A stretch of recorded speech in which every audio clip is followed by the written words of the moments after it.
Welcome to the Big Movement Podcast. If you're ready to create results and make huge strides in your business, finances, personal development, and health, then you're in the right place. Pushing past excuses and powering through procrastination can be a challenge alone. Here, you'll get the support, tools, and knowledge you need to get to the level you desire in your business and life. Let's get started with your host, Byron Ingram. And welcome to another episode of the Big Movement Podcast. Today I have a special guest, a friend of mine here in the Dallas area, Shawn McBride, who is an attorney, a CPA, an author, and a speaker. So quite the combination, who specializes in helping businesses grow and making sure they're doing all the right things. So let's give a warm welcome to Shawn McBride. So welcome. Hi, how are you? I'm doing great. And just another fun day here in Dallas. So gotta love it. Yeah, so, right. It's a little rainy, but it's a good day. So.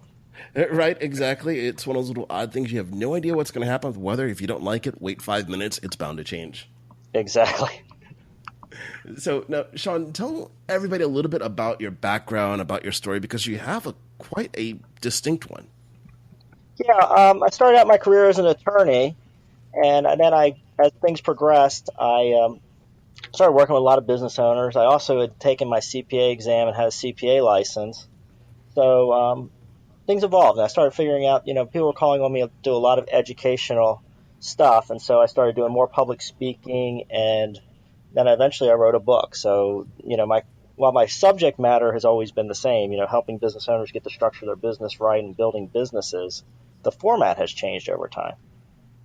Okay. And that's just natural for a business to evolve. If it was always the same thing over and over, it would, you think about how many businesses are no longer around because they didn't evolve based on what the needs are of the marketplace. Yeah, exactly. And that's what you got to do. You listen, I've listened to the marketplace, and, part of the journey of 4 years of now owning my own law firm is I've learned what people want. I've learned what the market responds to and what my best use is, how I interact with people. And so over time I've just listened, and it's taught me which areas of law to practice, and then it's taught me what format to work with people in. Right, exactly. So you mentioned that you had your firm for the past 4 years. How has it changed in that period of time? Because I think some people would get a great benefit. They can understand that evolution of your business.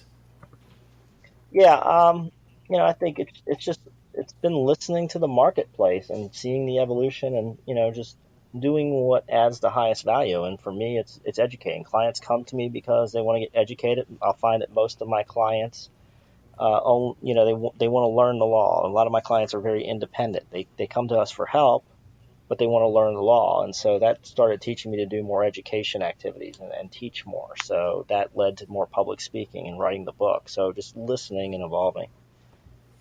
Right. Okay. So now, when you decided to, out of all the different areas to focus on in law, why didn't you go into business? I mean, if you think about the choices, there's quite a few.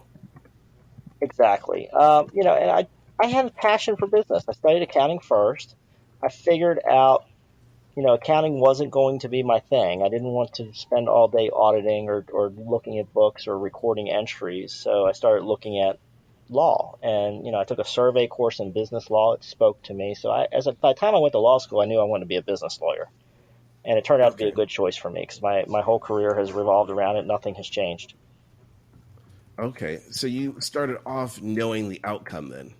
Exactly. I knew where I was going. I mean, I didn't know eventually I would start my own law firm and that I would do all those kind of things. But okay. But as I learned, I figured out that that was my direction. Okay, and that's so important that when you knew your outcome, there's so many people who never take the time to understand. Here's the outcome that they want, so they're just wandering aimlessly. And I will say, even myself, for part of my career, I got caught in that trap. I started working for big law firms, and people kind of told me what to do. You're a big law firm lawyer. This is your career path. This is what you'll do. This is how your career will be. But, at some point I started examining things. I started asking other big law firm lawyers if they were happy, and a majority of them weren't. So something in me said, let's do something different. And that's when I really started building things for me. And that was a great lesson, and I hope others get that lesson sooner than later. Don't listen to others on what you're supposed to be doing. Figure out what you want to do. Okay. And that in itself is important, is knowing what you want to do versus everyone else. And I think that's so valuable. You took the time to ask others Yep. about, were they happy? Yeah, I mean, well, you go down a career path, and part of it too was gaining more information over time. As a young lawyer, the senior lawyers aren't necessarily going to tell you all the information. But as you get a little bit older and get some more experience, you can ask more pointed questions. So your information gathering capacity becomes better. But I kept asking questions, and I think asking questions is always a great thing for individuals, because if you can ask questions, you'll learn a lot. So Right. So what was that defining moment that you decided taking the typical big law firm approach was not for you, that you needed to break out on your own? it was 2011, 2012. I started my firm in 2012. And, I was just, the law firm world has been going under transition for a while. And I started learning as I went. And I started looking around, and I started saying, I'm not happy, and a lot of people in this profession aren't happy. And some of that was the economic changes from 2007 and 2008. And, just looking at it, and I said, how can I do this differently? And how can I serve clients better? How can I add value to the economy? And also allow myself to be the professional I want to be. Okay. And then when you started your business, what was that like to just take that big leap? You're doing things completely on your own. What was that experience? Well, I will say, I went in with a lot of confidence because I had been trained in accounting and law, and I felt like I had it all under control. But I will tell you, I learned a lot as I went into it, and I started figuring out I didn't know everything I thought I knew. And so, there a lot of it's just learning that you have to do in person over time, So I started figuring out new things. I started learning, how to actually get accounting done. Some of the technical details that you never go out over, paying certain taxes and things like this that I just never thought about when I was practicing for other people. A lot of these administrative details went on by other people. And then, of course, some of the client stuff as far as interacting with the clients, some of that was handled by other people in the big law firms, managing the business, managing multiple priorities. There was no time until I started my own business and my own law firm that I had to deal with managing so many priorities. When you work for other people, they often tell you what your priorities are. I need you to work on this project. I need you to work on that project. Can you do this? Can you do that? And you have that direction. But when you start your own business, you need to set the priorities, and you need to have that global view and understand where you're going. So that is a big lesson and big challenge. And, I'm much better prepared for it. But I'd say somebody that's getting ready to start a business, find a mentor or find somebody you can talk to and ask them how they navigated this stuff. And make sure you're kind of dotting those I's, crossing the T. Have somebody to call that can tell you, some of the stuff that you only learn by doing. You're probably not going to learn it in an academic environment. Right, exactly. And what you'll find is there's so many people, that's where they get stuck at, that they think, oh, this could be great to run a business. I can have all this freedom. And then not realize all those little tasks that someone else did before, they're now on you. Exactly. And that is often a very common experience with business owners, is you go into business because you have a skill and people appreciate your skill. And you think, if I just do this for myself, I won't have to do it the way other people do. I'll have the freedom. I can serve my clients better. And that's true. But you also have to make sure all those I's are dotted and T's are crossed. And I think that's where a lot of us business owners go from, the initial level to the second level. The first level, you're just getting out there and learning it. Then when you go to the second level, you start figuring out what you should be doing, what you shouldn't be doing, and how to move that around among different people, and that's really a big lesson. Right. And that is one of those key areas people have to just start making that transition of finding that mentor to avoid those potholes out there. Because you think about how many times someone just jumps into business, and they might have read a book or two, but then no matter what, it's like that old analogy. You can read a book on how to ride a bike all day long, but until you get on the bike, it doesn't matter. Right. I mean, there's certainly some benefit to, if you're, yeah, I mean, we would never recommend somebody read a book on how to ride a bike, but there's some benefit to reading a book and getting a Right. theoretical understanding of it. But at some point, you just got to stand up and start doing it. And that's what most business owners do. And you just start learning these things as they come at you. Right, exactly. And that's so important. You start learning, you start just doing it. And over the past couple of years, as you've been growing your practice, you've been making these changes, what are some of those trends you've been seeing in the marketplace that business owners just need to be aware of?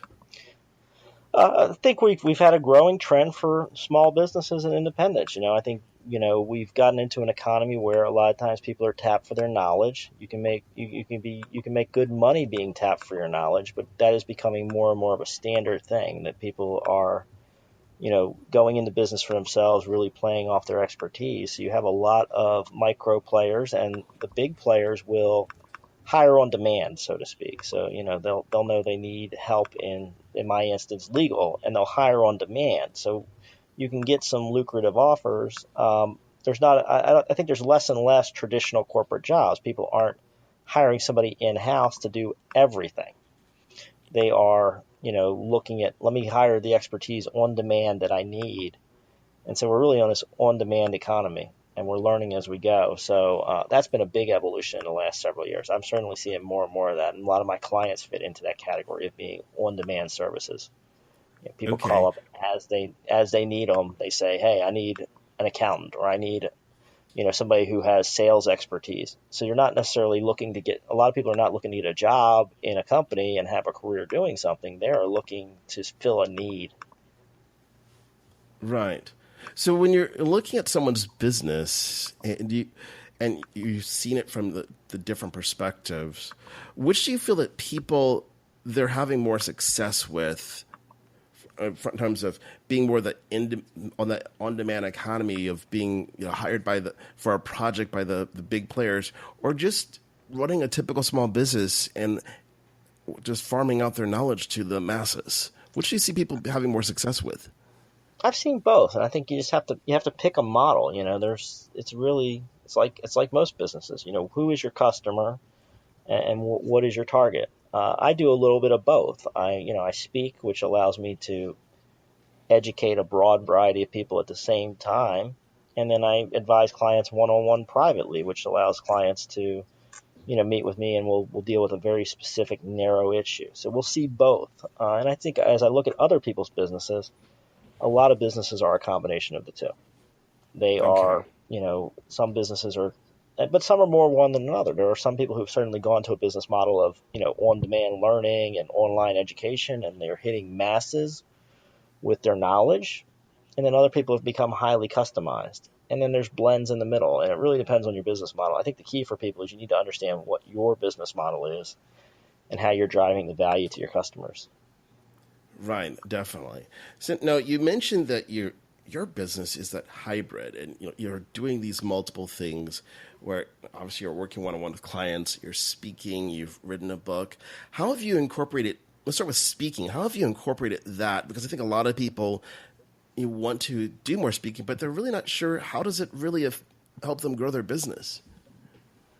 For me, the key was, and this is part of an evolution of my business. I got out of the box. I was doing well. I built a client base, but I was working a lot of hours because I was spending a lot of hours, refilling the client pipeline. A client would come to me, we'd take care of them, we'd do a great project. They might send us a referral here and there, but I had to go find new clients to get back in the pipeline. So I started going to a lot of networking events and a lot of one-on-one meetings. Let's have coffee. Let's get to know each other.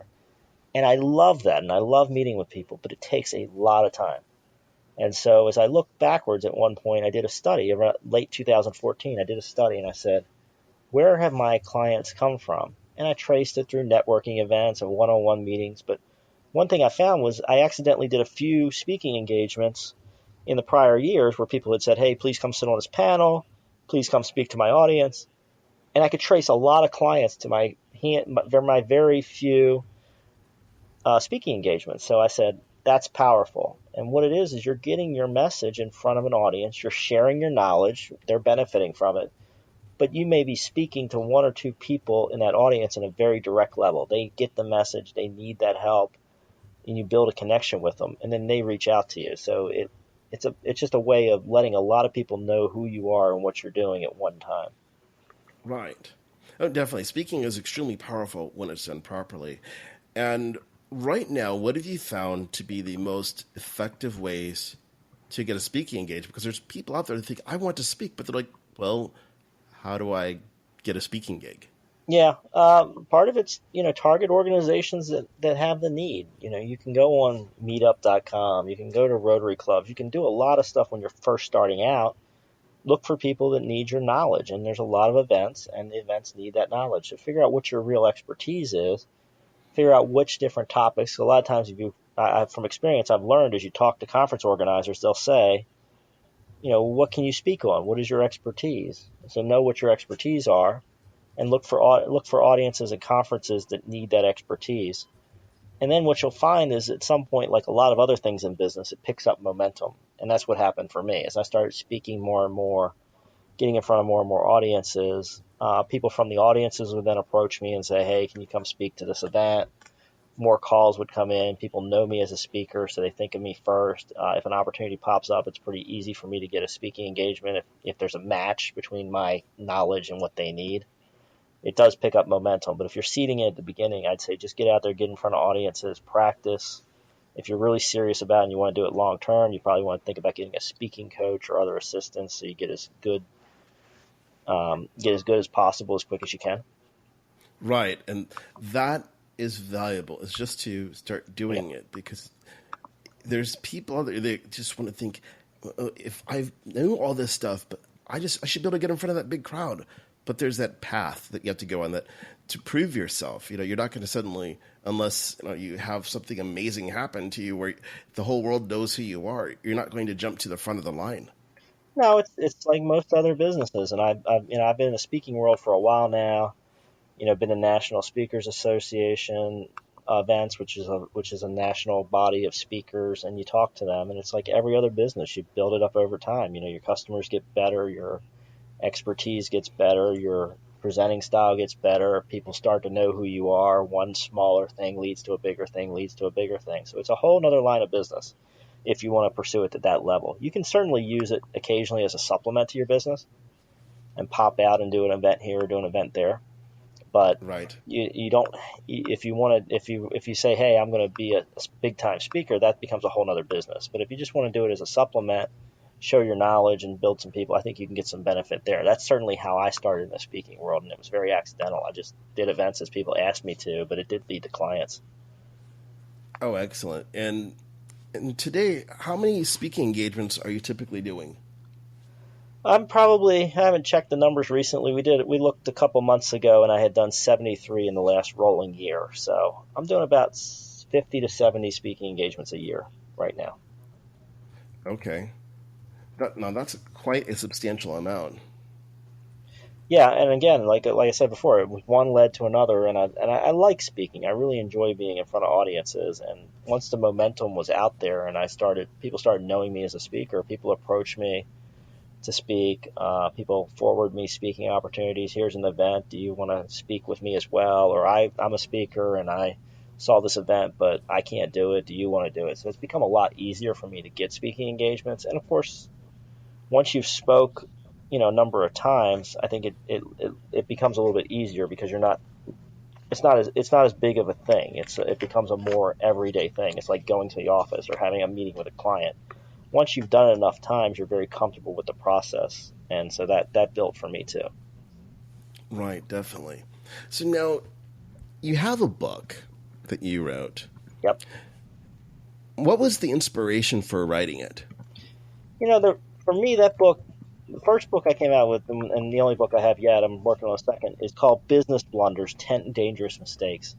And what it was is I kept seeing certain mistakes in my practice. I work with a lot of business owners. I see them unfortunately make a lot of mistakes, repetitively. It's not anything where you're like, that was dumb that you did that. It's just things that business owners are busy, they don't stop and think about. So I categorized and thought about 10 mistakes I kept seeing regularly, and I put them into this book. So it's a checklist for a business owner. hopefully avoiding Okay. some of those calls that I get a little bit too late where a business owner says, wow, unfortunately, I did this. Now what do I do? This book will hopefully allow business owners to get ahead of these things so they don't become a problem. Right. And that's valuable because sometimes we think that a book has to be something extremely complicated, this long drawn out thing, instead of what's something valuable that a business owner or a reader could utilize right then and there. Yeah, and the book has 10 different tips, and I think which one is going to sing to which business owner is going to depend on their situation and what they're doing. I tell most business owners you're probably doing 8 or 10 of the things that I list, 8 or 9 of the 10 things pretty well. You're probably blocking and tackling and getting these things done. It's that ninth or 10th one that you weren't thinking about that you can improve on that's going to speak to you. So it's stuff like thinking about liability protection. Make sure you're doing the stuff to protect yourself. And there's a sub checklist that kind of gives you some tips on what you can do to make sure that you've got personal liability protection for your business. Make sure that you're keeping great records to sell your business. And we talk some about what kind of records to keep. It's really a lot of stuff like this will lead to big things in the future, but it's little stuff you can do now that pays big results later. Right. Now, when you went about publishing it, did you take a traditional publishing route or did you self-publish? Mine's self-published, and there's a couple of reasons for that. Number one is I wanted to get the book out, and the traditional publishing route is time-consuming, and it's a little bit monitored. You have to have something that's going to necessarily have mass appeal, or the publisher needs to think they're going to sell a certain number of copies. And while my book has become popular, it allowed me to really focus a message on a business owner without having some extra party tell me what I should or shouldn't focus on. I really wanted to give the message that I had to the business owner. Plus, it's just a lot faster, and I control the book. I can, now use it how I like. I can distribute it how I like. It gives me a lot of flexibility and freedom. So I wanted to be self-published. There is a certain mystique and prestige with being published by a national, and I appreciate that for people that want to get that. But, for me, it was about controlling the content, owning it, being able to distribute it the way I like, and really giving the message that I want to give out to business owners. Right, oh, definitely. And having that control is so important instead of someone telling you, we feel that you should write this instead, but that's not what people need. That's right. I know as a business owner, I know what I'm seeing. And it may not be the same for every business owner across the world, but in my world, I know what challenges my business owners are facing. So for me, I wanted to get that message out there. I wanted to say what it was, and I didn't want to have to think about, does the publisher think this will circulate enough copies? Because I believe in the message, and as people see it, they like it, they tell their friends, and the book's picking up momentum as it goes. So I wanted to get that message out there, the way I saw it. Right. So now, when did you release your book? It came out in June. So it came out in June. We've kind of been working the standard publishing thing. I've been out. I have a book signing today. I have a book signing in a couple of weeks in Denver. So kind of getting it out that way. Of course, people have seen it and told other people. We've done a little bit of online advertising. So, when you self-publish, it does become a little more grassroots. You don't have that traditional publisher pushing your name out there. But it's gone well, and people. The great thing I'm enjoying is people are coming back to me with positive feedback. I read your book. The tips were valuable to me. I learned something. I'm going to be able to do things better in my business. And that's what makes it all worthwhile. Oh, definitely. So what have been some of the things that you've done specifically to market and promote your book? You mentioned that you have the book signing, you've done some advertising, but what were some of those things you did initially to get the word out about it?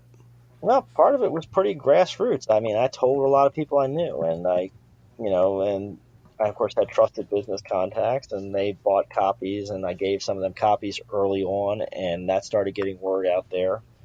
And then we did a campaign on Amazon where we, discounted the Kindle version of the book for a period of time. That got a lot of readers to come in there, and people then started telling other people. So a lot of it's just been that grassroots, getting people to know, that media appearances, whether it's podcasts or local radio or other things, letting people know what's out there.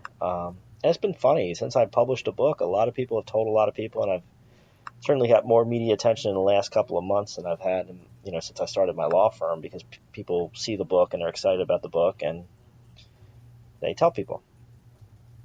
Right. And that's important because there's that concept out there where once your name's in print, you're now officially an expert by people.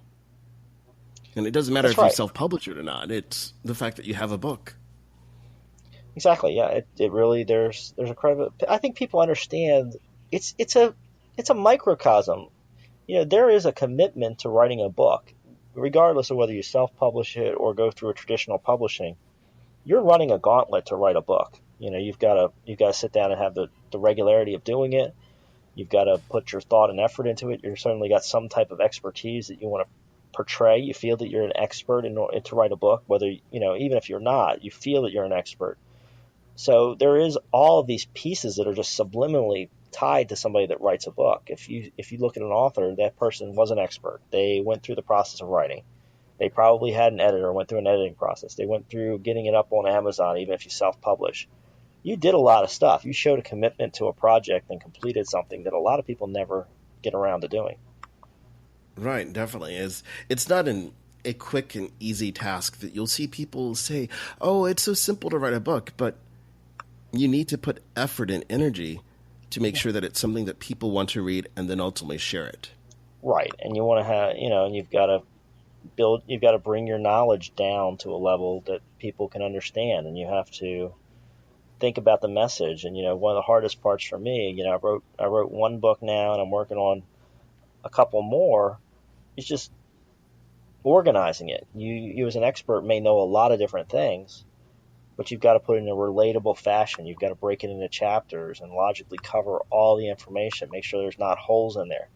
And it sharpens your saw. I mean, if you're doing book writing seriously and thinking about how you want to do it, you are sharpening your saw as a business person or whatever area you're writing on. You have to think through everything. You have to work through it. You have to do all the blocking and tackling. It will make you a better practitioner at whatever your particular area of endeavor is.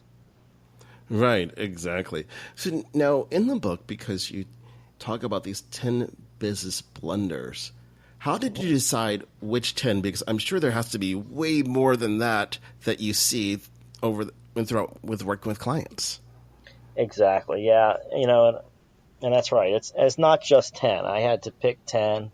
And you'll notice it's not top 10. There was some discussion about that. People are like, why didn't you write a top 10 list?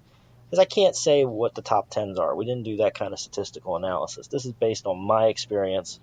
These are 10 that I see very frequently and all too often. So these particular blunders have led to problems that people have come to our office after the fact.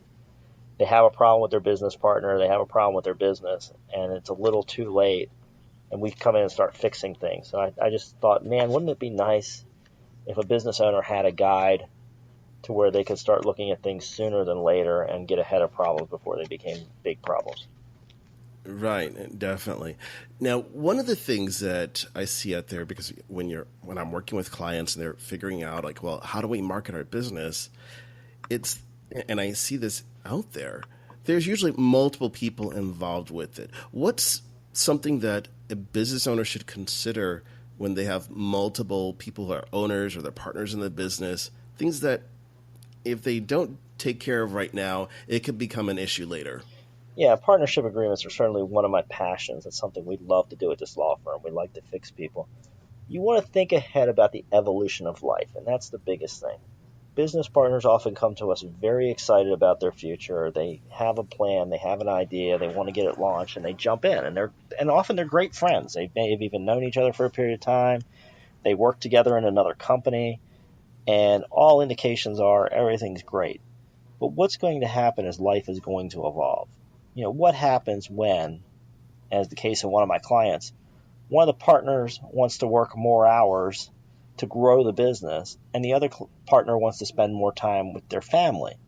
And if you're doing a straight up 50-50 split of profits, you've got a problem because there's a tension now. One partner wants to put more hours into it and more effort, so they're going to naturally want more pay, and the other partner wants to work less hours, but they may think it's unfair that they're still not getting half of the profits because of all the historical work they put into it. and now you've got a problem. And we have a lot of times unanticipated situations come up in a partnership, a third-party offer to buy the product, a strategic decision of do we market this way or do we market that way? How do we do our branding? I've seen all these issues come up in different businesses, and you need to have documentation in place that allows you to keep the business value, keeps you from getting into a protracted fight, and keep the business moving forward. Because you don't want to be that partner who gets the personal guarantees triggered and has to explain to their family why they have to, pay a personal guarantee because their partner, didn't pay a loan or didn't pay the lease payment on a piece of real estate, and all the pain and embarrassment tied to that. We try to fix these issues before they become issues. Right. Oh, definitely. And that's critical. It's thinking about that stuff, because so many times everyone just assumes it's going to be bright and sunny in business and not realize there's going to be some bumps in the road.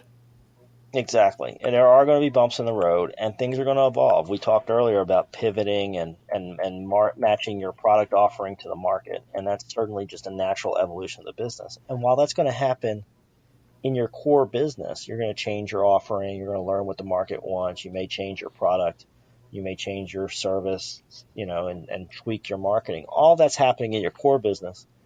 It would not be smart to think that you're not going to have similar things happen in your ownership. Your owners are going to tweak their views on life. They're going to tweak their direction. They're going to tweak what they want from the business. It may have a generational issue. We see that a lot. One of the partners wants to retire before the other partners, and then they get the children involved. And, one of the partner may say, hey, I don't want your children in this business, or I don't want to deal with your spouse. These are things that are foreseeable if you sit down and do it. And we've done this lots of times with lots of clients. We can foresee some of these issues before they become issues and facilitate a conversation and put a plan in place before it becomes a problem.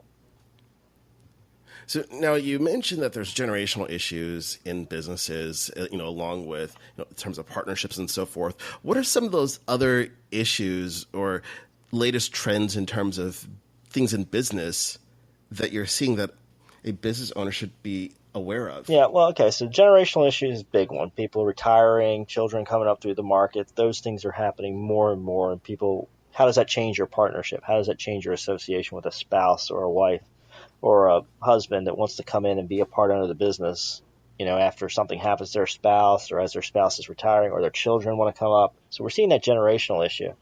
Another thing we're seeing is, as we're getting into this entrepreneurial economy, and we've talked earlier about how some people are starting to, deliver expertise on demand, and you're seeing a lot of these businesses that are, a lot of small businesses that are working together on projects. One thing we see is sometimes we'll have entrepreneurs in a partnership, and they want to be part of multiple partnerships. This is my partner over here for these types of projects. And then I have a partner over there for those types of projects. And then we sometimes get attention because one of the partners will say, it's not fair that you're taking customers and doing a project with a different partner and making money over there. What about our partnership? Shouldn't that be part of our revenue stream?